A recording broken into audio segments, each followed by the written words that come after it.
авч төрдөг байж.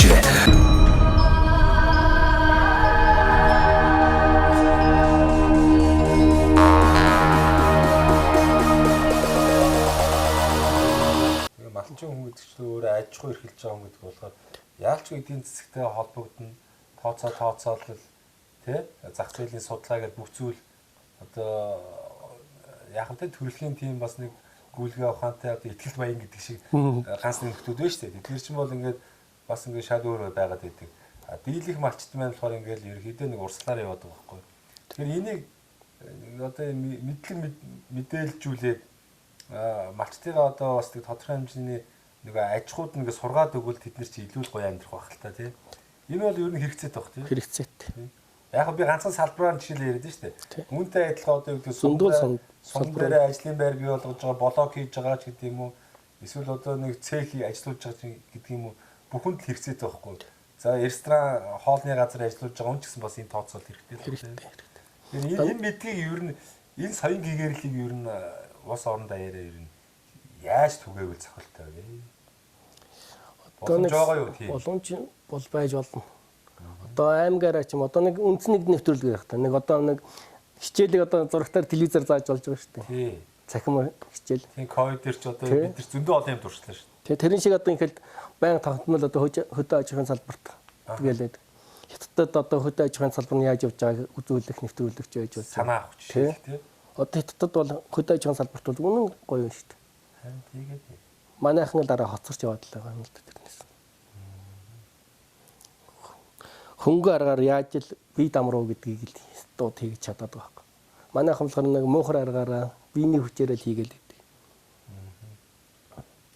Тэгж асуулт нь хөл гарна өвддөг болоод байна. Тийм ээ. Нэг ажил амьдралаа амралтаа зөв зохицуулахгүй. Тэгэл нөгөө хитрхи их даарна. Тэг яг одоо тэгэл залуугад мэддэггүй л жоохон нас яваад ирэхээр тэгэл тий. Жишээл хүн болсон л нөгөө эрүүл мэндийн юмуд гарна. Машин бол ингээл яваад идэг. 30 машин яаж засварх гэдэг үлээ тэр. Тэрнтэй ялгаа юу юм тий. Тэг зарчим нэг л дээ. За тийм байна. За өөр сумд чинь өөр сумсаа юу? Залуучуудыг л одоо сумдаа бүгд ирдэг л итгэдэг болчихж байгаа. Тэгэл залуучууд сумаас явлаа, аймаг руу 10 жил сурлаа. Тэгэл хот руу оюутан болоод явна. Тэгэл хотдоо шингэн, мэрэгжилтэй шингэн болчихж байгаа. Тэгэл хотдоо шингэн. За зарим нь яг хот тэр яаж шингээгээд байна? Эхнэр нөхөр аваад яг шөө нэг аймаг сумд руу ирнэ. За ганц нэгний сум орон нутагт ирж ажиллана. Тэгэл бусдад байхгүй болчихно. Тэгээд тэр хүмүүсийг судлаад үзэхлээр заавал хотод яг мэрэгчлэр ажил хийж байгаа гэхлээргүй. Үгүй шүү дээ. Дандаа өөр болчихсон. Тийм. Яг тэгээд таа тийм. Тэрийг л одоо мэрэгчлэрээ ч ирээд юм уу хийгээд мэрэгчлэр ирж ажиллаад. Эсвэл өөр дахиад эндээ нэг шин зах зээлийн салбар нэгээд. Одоо ч Монгол улс гол хөгжих юм үйлдвэр үйлчлэлийн дээр л хөгждөг. Үйлдвэрлэл гэдэг юм байхгүй. Дандаа бэлэн бүтээгдэхүүн хэрэглэгч улс болсон тийм. Бэлэн бүтээгдэхүүн гаргадаг болчихсон. Хэрэглэдэг болчихсон. Монгол бол одоо яг социализмын үед бол үйлдвэрлэгч улс бас болж чадсан шүү дээ. Бүх зүйлийг хийж чаддаг байсан шүү дээ. Тэгээ яг нийгэм солигдоод бүх зүйлийн одоо нөгөө буруу гараар ороод, буруу хувьчлалаар ороод тухайн үед одоо эрх мэдэл албан тушаалтай ойр байсан нөхдүүд нь бас хувилтаа зөхөгоод тэгээд ингээд нэг юм шамшигтуулсан үйл явдал болсныг бүгдээ л мэдж байгаа. Тэгэхээр Монголд бол давуу тал нь байна тий. Яг л үйлдвэрлэгч болоход түүхийдүүд нь байна. Түүхийд байна. Газар нутаг байна. Тий. Тэгээд түүхийд ч өөрөө бас 2-3 янзын түүхийд байна шүү дээ.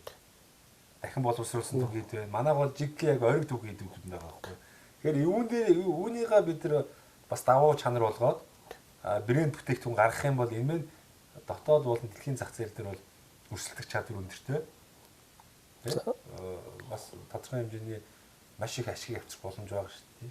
Бүр бол их за манай аймаг 15 сум тэгэхэд хул сум одоо нэг ямар үйлдвэрлэл эрхэлдэг юм. За малайч хорон тий төрөлжүүлээд өгчүүл илүү шүү дээ. Тэгэхгүй тагаал одоо нэг ирүү нэг рүү ингэж яваал нөгөө үйлдвэрс ихэхгүй. Хул сум малайч за махын за яг танах зам дагуу юм чинь мах бүтээгдэхүүн үйлдвэрлэл танах хэрэглээ. Уршаа явж байгаа ихэл өмнө говь руу явж байгаа том уурхай дандаа хангадаг болчих. За дэлгэр хангаа сум яах вэ? Хоёр дахь дүүг ноос орны үйлдвэрлэл эрхлэе. Эсгээгээ хий. одоо эсгэгийн хоньны нас чинь төрлийн юм шүү дээ. Тэгжил нэг салбар хуваажил хөгжүүлэх бол яг нэг цогцоор нь хөгжүүлнэ чи би бол бас арайж чадахгүй байх гэж бодод. Тэгээ нэг олон хүмүүс санаа бодол нийлж тэр чин санаа бодол нийлж зөө хөгж хэтэл чин олон хүмүүс явж байгаа. Тэгээд дандаа нэгээр сугарч өгсаар нөгөөдөг чи үр дүн төрсэн юмгүй хоцорчих болоо. За ингээ олон газар явлаа. Тэгэл ерөөсөө тэгэл жилээр яг хүмүүс бас янз бүрийн сэтгхүү бодол санаад өөрчлөгддөг юм байна. Тэгээ би ингээ 12 жилийн хугацаанд энэ олон сумаар 278 сумаар явхад бол одоо салбарын тий хүмүүстэй төлөөлөлтөй уулзаж бас энэ суморнуудыг юу яавал хөгжөө гэдэг асуудал маш их тавьдаг байсан гэдэг.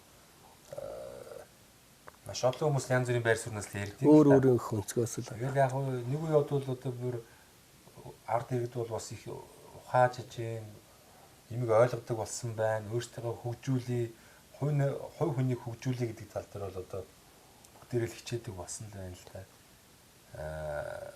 Одоо социализмын үед бол одоо нэгдэл гэж байлаа шүү дээ. Одоо нэгдэл одоо сангийн аж ахуй гэдэг юм уу. Эн чинь бол аж ахуй байхгүй. Аж ахуй. Тийм. Тэгэхээр тухайн орон нутгийн онцлогийг ашиглан мал аж ахуй болон газар тариалангийн гаралтай бүтээгдэхүүнийг боловсруулах түүхийг бэлтгэдэг ч гэдэг юм уу. Тийм ээ? Ийм аж ахуйд байлаа шүү дээ. Одоо яг ингээд нийгэм солилцсон сошиалууд яг төрийн бодлого бол ерөөхдөө хөдөө орон нутгийг бол нэх одоо ботсонгүй шүү дээ. Урсгалаараа л явж ирлээ тий. Сумд одоо тэгэл амьдарч байгаа хүмүүс нь төрийн албаа хаагддаг байна. Тий. Тэгээ нэг хэдэн хүүхдүүд байна. Настангууд дэлгүүр очив. Тэгээ яг нэг олигтой том үйлдвэр ажлын байр гэдэг юм байна. Тэгээ нөгөө малаас гарч байгаа болон энэ одоо байгалийн дагалдах баялагч гэдэг юм уу эдгээр зүйлс бол ингээл хаягдаад үнгүүдэл тий. Тэгээ нэг ганц нэг одоо мах ч гэдэг юм уу ганц нэг боломжтой арьс ширнэ хэр таар үнээр зах зээл рүү нэлэгдээд бусад баялаг нь бол ингээл ерөөхдөө хаягдчихсан тийм. Арьс ширч одоо хаягдчихлээ дөө баг 21 хийж авах хэлчихлээ шүү дээ. Тэгээ би сая яг энэ сэдвийг хөндөх юм нэхлээсэн тийм. Аймгийн төвүүдэд бол одоо томоохон аж ахуй нэгжүүд байна. Сар хүрээний хувьд яг хүн нэг зах зээл томтой гэдэг утгаараа томоохон аж ахуй нэгжүүд байгаа гэдэг. А суман дээр болохоор ерөөсөө за баг энэ 330 суман дээр томоохон аж ахуй нэгж за баг байхгүй шах. Нэг аж ахуй нэгж гэхээр нэг хэдэн сумынхаа иргэдийн үйлчлэгийн төвүүд л байгаа. Зүрийн одоо хүнс барааг хангадаг дэлгүүрүүд л байгаа. Тэгэхээр 330 суманд хуучин нэгдэл сангийн аж ахуй гэдэг шиг юм томоохон аж ахуй нэгж тий бий болох боломж байгаа юм. Том аж ахуй нэгж бий ээж болно. Одоо тэр нь жишээлбэл яг би хуучны сангийн аж ахуй нэгдэлтэй жишж үзээд нь шүү дээ. Энэ бол яг нэгдсэн зохион байгуулалтаар хийцсэн юм байна. Одоо эн чинь чөлөөт энэ зах зээлийн нийгэмж бид нар тодорхойлоод байгаа энэ нийгэмдэр болохоор юу гэдэг юм хувьцаат компани гэсэн үг байхгүй юу? Сумын танаа сумын 2300 иргэн бүгдээрээ тодорхой хэмжээгээр мал бол мал мөнгөтэй мөнгөөр нийлүүлээд сумын 2300 иргэн бүгдээрээ тий тэрнээс хувь шиг хүртдэг юм хувьцаат компани зарчимд ороод одоо энэ яг сумын иргэдийн хурланч гэдэг юм уу эсвэл тэрнээсээ тусдаа дахиад нэг байгууллага бий болгоч л доо. Тустай байгууллагууд байсан дээр л дээ. Тийш орд заваар тэднэрт байснаас бас тийм баг. Бизнес салбар өнгөснө хамгийн газар хоёр чинь ихэд уялдаа холбооч хоёр өөр газар бол. Бизнес салбарууд бизнесээ дагаад явсан дээр. Тэгвэл яг ингээл 330 суманд нэг тийм хөдөлгөөн эхлүүлээ л та. Энэ гоё засгийн газрын сайхан хуралдаж байгаа нэрээ энэ байж болох хувилбар байна гэж байгаа 330 хувьцаат компани байгуулъя. За хул тэгээд хувьцаат компани байгуулж. Энэ сумын иргэд бүгдээрээ тийшээгээ одоо хувь хөрөнгөө нийлүүлээд нэг юм санхүү усгаж жагаад яг энэ хулц сумаас гаралтай айраг байдаг юм уу, цагаан айд байдаг юм уу, мах байдаг юм уу? Нөгөө хувьцаат компани ч тодорхой хэмжээ хоригдлолтой болчлоо гэхэд тий махны жижигэн цэгтэй болчихно. Арьс шир ноос ноолорын боловсруулдаг эцсийн бүтээгдэхүүн идэг бас нэг хөөрхөн цэг бий болчих. Энэ мэтлэн тухайн бүс нутгийнхаа одоо нөөц баялагийг ашиглаад эцсийн бүтээгдэхүүн хийгээд ирэхээр энэ дээр ч олон ажлын байр бий болоод эхэлнэ. Сумын иргэд ажилтгүй байгаа иргэд мань ажилтаа болоод эхэлнэ. Ажлах хүч хэрвээ багдаад ивэл хотод ажил хайгаад тэр хэцүү байгаа нөхдүүд чинь эд 330 компани руу ажиллахын тулд 330 сум руу бүгдээрээ явцгаана. За яг гарал үүслээ бодоод өвгдөө заав ээж өөрийн нутаг усаа бараадад залуучууд нь ирнэ. Ингээд ирвэл бас нэг таавал мэрэгчлэн эдийн засаг бол ингээд хөдөлгөөнд ороод ирнэ шүү дээ. А энэ дээр тэр зохицуултыг манай энэ төр засаг дээр байгаа энэ мундаг эдийн засагч хийх хэрэгтэй юм болов. За энэ говийн бүс, энэ хангаан бүс, энэ модтой газар, модны аж ахуй давмгаалт хэрэгтэй байна. За энэ сайхан загастай нуур гол байна. Энэ дээр загасны аж ахуй. За энэ ноос ноолор юм байна. Ингээд бүслээд ингээд сумдууд нь мэдээллийг хангаадаг хэлтэй. Бүс бүсээр нь л хангаж өгөх хэрэгтэй. Дунд говийн хулц сумынхаа танаа сумын 2300 иргэнтэй хувьцаат компани яг ийм чиглэлийн одоо аж ахуй байгуулах юм бол танаад одоо ийм хэмжээний хоримтлаар ийм цех, ийм одоо түүхийд ашиглаж ийм ажлын байрууд бий болох юм байна. Эндээс жилдээ тичнээн тонны мөнгө олох юм байна. Энэ мөнгөний энэ одоо гарсан брэнд бүтээгдэхүүний дотоодын хэрэгцээ болон гадагш нь экспортлох боломжийн төр зэг нь хангаад өгөх юм байна. Ингээд ирэхэд танаа хулц сумын 2300 хувьцаа эзэмшигчийн одоо жилийн ашиг нь одоо тэд юм байна. Энэ одоо нөгөө түүхийдээ эдийнх нь одоо боломж нь тулгуурлаад өшөө танаад ийм үйлдвэр байгуулах боломж байна. Ингэч юм бол дахиад ийм мөнгө орж ирнэ. За энэ мөнгөөс хуримтлаа үүсгээд өсөө аж ахуй ингээд томруулаад дэлхий рүү ийм экспорт хийгээд бүр ингээд баяжих юм байна. За эсвэл одоо энэ одоо олсон мөнгөөс 2300 иргэндээ ингэж жил болгон дансанд нь ингэж хоримтлуудын ингэж хувьцааг нөгөө хувьцааны ашиг ашиг ингэж дансанд хуваарлаж явах юм байна. За нэг хувьцаа эзэмшид маань хуралдаж байгаад хулд хувьцаат компани нөхдүүд маань хуралдаж байгаад дахиад нэг гоё тооцоол гараад ивэл бид нар өшөө одоо 40 сая доллар одоо энэ хятад, Япон ч гэдэг юм уу одоо эсвэл Америкийн зах зээлээс манайх ийм брэнд бүтээгдэхүүнээ олох боломжтой юм байна. Тэгэхээр та бүхэн энэ жилийн ногдол ашиг авахгүйгээр бид нар дахиад нэг ийм үйлдвэр байгуулчих. Энэ дээр хичнээн тооны ажлын байр бий болох юм байна ч гэдэг юм уу. Ингээд нэг ийм уялдаа холбоотойгоор яваад ингүүл энэ 3 сая 500 мянган иргэн энэ сая 564 мянган хавтаага газар дөрвөлжин газар нутагтай энэ баялагтай улс оронд бид нар бол бүр дэлхийн хамгийн баян улс боломжууд орч юм шиг зүгээр ингээд би фантастик юм яриад шүү дээ. За эдийн засгч яг бодит хүн байна. Энэ боломж байна уу? Жишээ нь хэлбэл өмнө говийг л одоо оюутлага гэдэг ийм сайхан уул уурхаан шүү дээ. Цогццэгээл одоо эдэн дээр ихэд л одоо гаднаас хүн ажиллах хүч ирж шүү дээ. 14 хоногийн ээлжтэй. Тэд нарыг ингээл одоо зах зээлийг одоо хотоос нийлүүлж шүү дээ бараа бүтээгдэхүүн. Яг тэр шиг одоо нэг тийшээ тэнд одоо манайхад айл салбарыг хангах. Тэрийг л гол нь за яг ихлээр болж бүтэнгээл тасралтгууныг хангана. Тэгжсэн явцын дунд манай нийлүүлэлт дуустлаа манайх ийм боллоо гэл. Тэгэнгүүс нөгөө нэг компаниуд чинь эднийг ийм бэ гэхэд тогтмолд нийлүүлж чадхаа ячдаг. Цаг хугацаа алддаг. Өнөөдөр одоо тетэн цагт шүү гэсэн юмыг цагтаа авчиж 2 цагийн дараа очих. Тэнд чинь бас үйлдвэр үйлчлэгээ өгдөж байгаа. Цаг хугацаа хэмжиг. Манайхны хамгийн гол алдаад байдаг нь цаг хугацаандаа байдгүй. Тэгээд одоо энэ зам харилцаа нөлөөлнө. Тэ энэ зам харилцаа нөлөөлж байгаа. Тэгтэл манайд бол манай сум дээр бол боломж. Манай сум чинь одоо мал нь байна. Бүх сүү цагаан идэ бүтээгдэхүүнүүд байна. Одоо ч манай сумын малчд чинь одоо яалж байна шүү дээ. Нэг хүн давж change нэрт авч юу гэдэг юм бол одоо болчлоо шүү дээ. Өөртөө биеийн дагаа явчихдаг байна. Боломж байна гэж хараад байна. Тэ боломж байгаа. Одоо их л зах зээл рүү чинь одоо нэг эзэн үеэл хот руу малуудаа аваад явчихдаг. За нэг жижиг машинтай нэг 10 гулууц нэг адууны мах нэг үхрийн мах авчдаг. Орон сууцуудаар очиод зогсонгоос гоё мах ирлээ гэж дороо авчдаг. Хүмүүс мэддэг болцоо. Тэр орон сууцнд тэдний нэг хамаатан байгаа. Байрныхаа группээр тавилаа. Тэн зогсож юм шүү гэж хэлэхэд үн тэдэ гэхэд дороо авчдаг. Одоо чи нэг үед бол бас зах зээл нь хөгжөөд байна. Тэгээ жижиг зах зээлээс ингээл явах боломж байгаа байхгүй. Тэгээ тэрийг болон томруулаад ирэх юм бол та дархны замаар явж үзсэн үү? Үзсэн. Дөрөв игний зам байгаа тийм. Тий. Заавал ингээл эсрэг урслуу орж гүйц төрүүлнэ гэсэн юм байхгүй ингээд ингээд. Тэгээ энэ зам тавигдсанараа бол их боломж юм байгаа. Боломж бол. Одоо 21 аймагт яг ийм замтай болчоор эдийн засаг яаж хэрэгэлтв? 21 аймаг яг ийм дөрөв игнэтэй ийм одоо тий яг дархнаар шиг явж ирээд дархан шиг замыг 21 аймаг руу тавиад игвэл боломж хэрүүсэх вэ? Зам дагаж хөгжлөж яриад байгаа шүү дээ. Тий.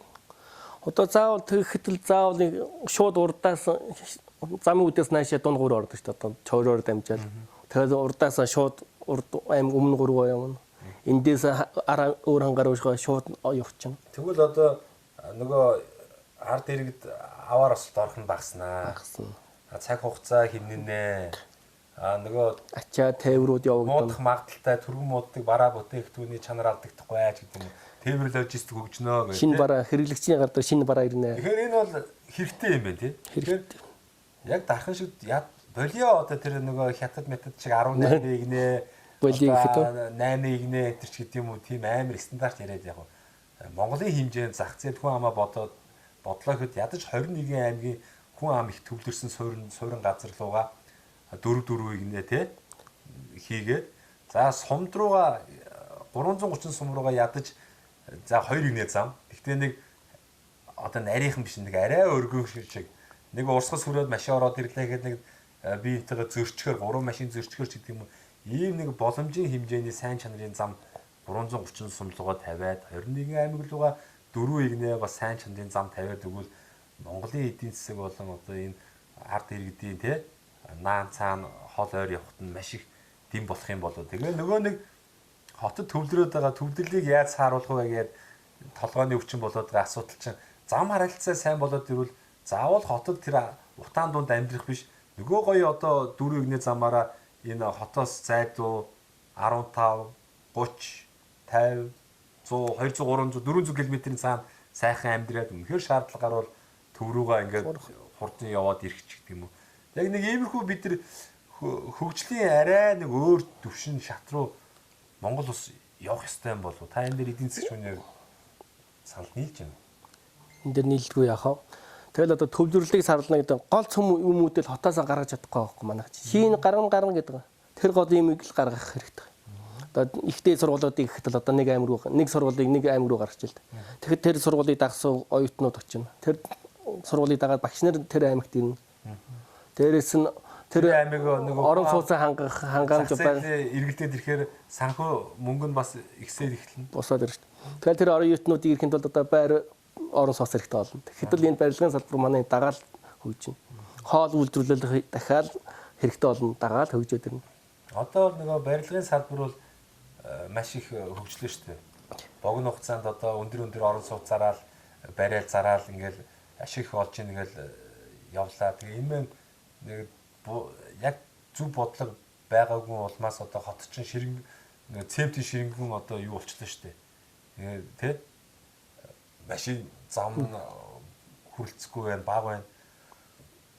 Гэтэл одоо эсэргээрээ бид нар барилгын компаниуд гэхээс илүү замын компаниудыг бодлогоор төрн дэмжээд тийм энэ 21 аймгийн сайн чанарын 4 игнэ замтай болгочихё. Яг энэ одоо замын компаниуд ийм боломж олгоё гэдээ ингээд эхлэх юм бол нөгөө хувьсаад нөгөө одоо байшин барилга барих газарч байхгүй юм чинь нөгөө усууд нь замын компани болж хувираад тэгээ энэ богинохоо хугацаанд 21 аймаг ингээд 4 игнэ замаар холбоод өгвөл болж байгаа байхгүй. Жишээлбэл яг би нэг жишээ ярих гэдэг л та. Бид нар ажил амьдралын шаардлагаар манай монголчууд хамгийн солонгос усаж очиж амьдарч байгаа, ажил хийж байгаа. За би муухагаар яриад явах байна. Боолын хөдөлмөр гэж яриад явах. Тэгтэл нөх хүний хийх дургүй хамгийн хүнд хүчээр ажлыг бол биднэрстэй өхөр машигт хийж байгаа шүү дээ. Тэгжиж яг урамшуулна Монголыг бодвол нэг хавь илүү учраас тэнд одоо 21 аймаг 330 сумын бүх одоо хөдөлмөрийн насны жинхэнэ их орноо бүтээх одоо насны залуучууд нь гадаад оронд очиж хөдөлмөр эхэлж байгаа байхгүй. Тэндээс нэг жоохон мөнгө л орж ирж яг арга гэрт нэмэр болж байгаа болохоос яг улсын хөгжилт бол тэр хөдөлмөрийн насны залуучууд усаа хөгжүүлмээр байгаа байхгүй. Тэ? Тэгэхээр Солонгосын жишээн дээр ихэд тэнцээ чинь ерөөсө тэр яаж тэр богино хугацаанд тэр олон мянган уулаа нүхлээ түнэлэн зам хийв. Ингээд тэр улсыг шүлтсэн авцааны сүлжээг хийвхээр энэ чинь бол төрний ганцаар хийчихгүй байхгүй. Төр ганцаар хийж барахгүй. Тэгэхээр энэ хувийн компаниуд, замын компаниуд боломж олгоцсон. За нөгөө компани за энэ одоо хот энэ суурин досныг холбохын тулд ийм зам харилцаа хэрэгтэй байна. Тэгээ энэ дээр тэг та орох юм бол одоо юу гэдгийг 50 км зам байна. Энийг одоо та өөрийнхөө хөрөнгөөр барьж байгаа. Тэнгүүтээ та эндээс одоо татвар ав. Тэргээр чинь тэр замаар явахын тулд ард иргэдэн тий бага хэмжээний татвараа нөгөө замын татвар төлж штэ. Энэ тодорхой хугацааны дараа нөгөө замын компанид нь гарсан зардал нь ороод ирнэ. Дээр нь тодорхой хэмжээний ашиг нь ороод ирнэ.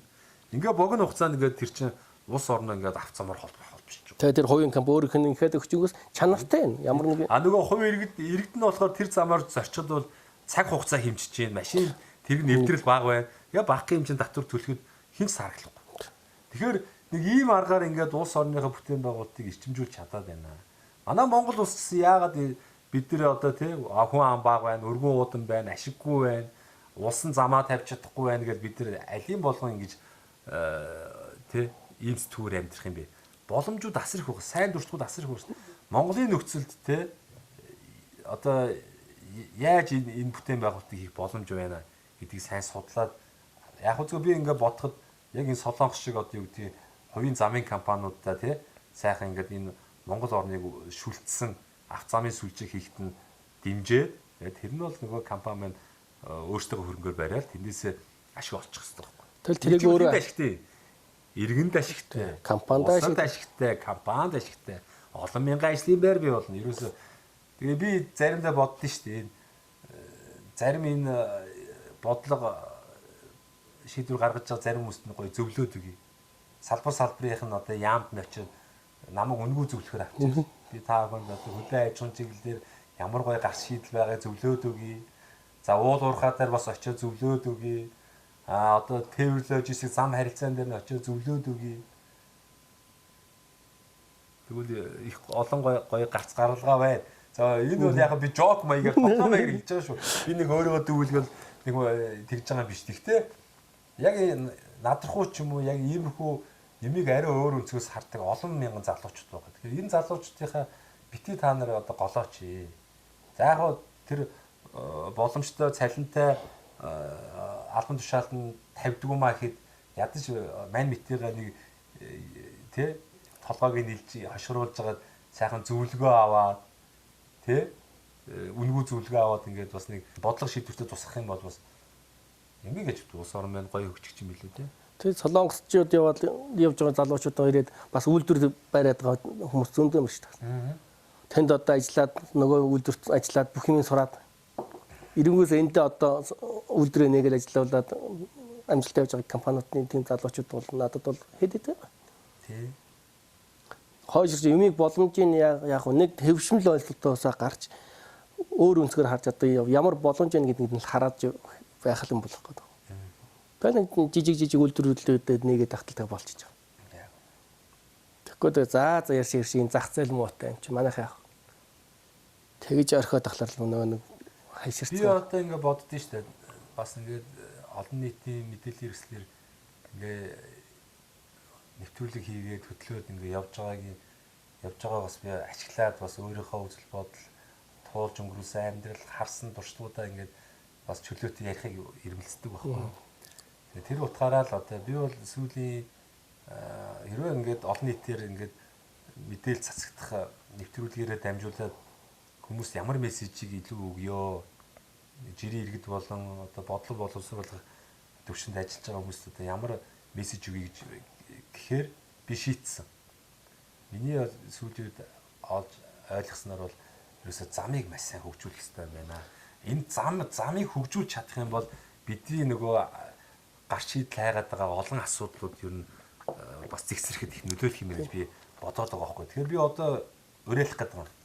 21 аймгаа за болиё 8 10 эдийн игнэтэй зам биш ээ. Энэ бол яг арай нэг өөр хэдэн 100 сая хүнтэй улс орнд хэрэгжих байх зүгээр. Яг Монгол шиг одоо 3 сая 500 мянган иргэнтэй ийм 21 аймагтай улсад бол адаглаад эхний ээлжинд та бүхэн төр засгийнхаа дархан шиг 4 игнэ замыг 21 аймаг руу яаралтайгаар тавиач. Энэ дээр улсаас мөнгө гарах биш. Энэ замын компаниудаа бодлогоор дэмжээд одоо хөнгөлтөө зээл өгдөг ч гэдэг юм янз бүрийн байдлаар энэ бүтээн байгуулалт хийхэд нь одоо дэмжлэг үзүүлээд нөгөө замын компани тэндээс тодорхой хэмжээний улстайгаа гэрээ хийгээд тэдэн жилийн хугацаанд 40 мянган одоо иргэн автомашин ингэж зорчоод тий 40 төгрөгийн татвар төлөөд ингээд нөгөө гаргасан зардал болон ашигаа тооцож авна гэдэг тооцооллыг одоо энэ мундаг эдийн засгчдын юу судалгаатайгаар хийгээд ингээд ерөөсөө ийм аян өрнүүлье. 21 аймгийг 4 игнэ дархан шиг одоо сайн чанарын замаар халбиё. Ингэх юм бол Монголын эдийн засаг маш одоо хурцтайгаар эргэлдэнэ. Цаашлах юм бол одоо ингээд 330 сумаа өргөн одоо 2 урсгалтай ийм 3 машин чөлөөтэй зурж болохоор ийм замуудыг бас 330 сум руугаа тавья. Ингээд тухайн бүс нутгийн онцлогтод таарсан одоо тэр бүх сумд нь одоо өөрийнх нь сумаар нэрлсэн тий хулд сум, луус сум, сайн цагаан сум гэсэн яг тухайн сумн дээр ажиллаж амьдэрдэг бүтгэлтэй одоо иргэдийнхэн тоогоор хувьцаа эзэмштэй тийм компаниг байгуулъя. Тэр хөрөнгийг босгоо. Тэрэн дээр нь төрн дэмжлэгээ үзүүлээч. Ард иргэдэн тэрэн дээр бас ингээ хүлээцтэйгээр бас тэр сургалтанд нь хамрагдаад ойлгоод ингээ нэгдэж ажиллах юм бол бид нар маш богино хугацаанд дэлхийн хамгийн номер 1 одоо баян сайхан одоо сэтгэл хангалуун ийм одоо ус болох боломж бол харагдаад байгаа маа. Тэгээд